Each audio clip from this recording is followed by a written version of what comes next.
So I wanted to see how my garment would be moving on a person. I wanted to see if it's practical. I wanted to see if you can wear it, if you can move in it.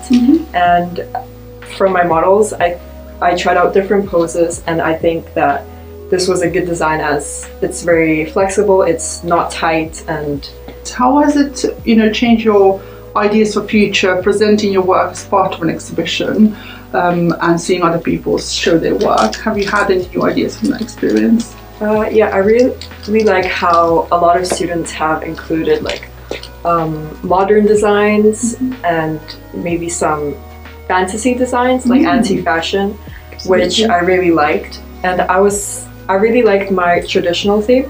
So I was thinking maybe next year I could work on modernizing traditional clothes or turning it into something a little more for show, not for wear. Yeah. It's really all just about experimenting.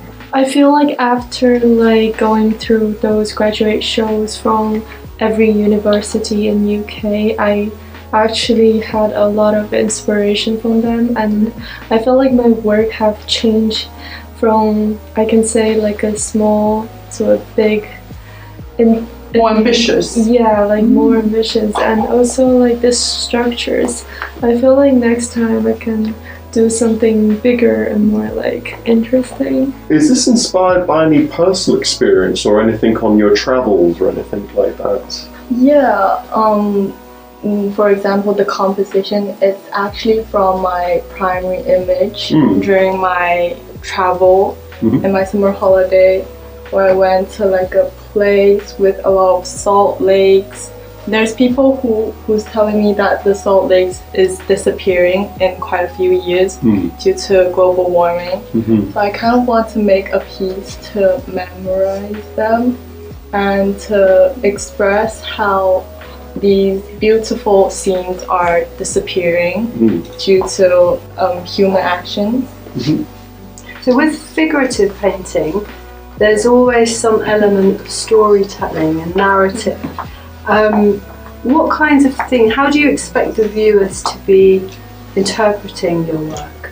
I think I didn't put much science of the story in it, so that the viewers could make their story themselves, because in this painting I think they could find many ways of thinking what is happening, how it's happening. Maybe some people could say that it's scary, some people that it's cozy or something.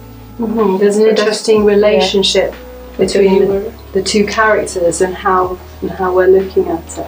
Yeah, I was just wondering, because it's quite a large project, large outcome with all these different paintings here. What was particularly challenging about this project? I think the time, sometimes it's so little time to complete all oil paintings, especially with how long it dries. But I didn't make a huge strokes with the oil paint. I used many different techniques to make sure it all dry the moment I want to present it. What made you choose this particular piece? What's important about it for you? Perhaps what was the crossover? A point of realization, and also crossover because of the emotions that I was exploring in this work. Because I was exploring the relationship between self-destruction and redemption, and sort of like the symbiotic process that they share together. Could you tell us a little bit about what we're seeing here? What have you chosen out of all your work this term? It's a kind of combination with my textile work and 3D works. And why I choose to combine them is I was interested in like the interact art, and I want to try a little bit this time. So I combine them together and make a kind of sculpture, but also a textile work. Because it's very tactile again. Inside you've got this beautiful textile. What techniques did you use on the inside of that piece? I use machine making and weaving. I combine them together. And I want to try to make the 2D, the neat piece, to make it 3D. Okay. Yes, to make a space inside. As we globalise, let's hold on to something like that I cherish. This is close to my heart. I think that's the future, actually. I don't think we should lose sense of place. People need to hold on So we can say we can globalise from above and below. Don't forget the below, the local things. I used to do lots and lots of travelling, not so much anymore. I'd be away most of the time. The first thing I'd do when I came home to London, I'd do something that was so typically being in London, but I'm home. And I feel that that should be with every country.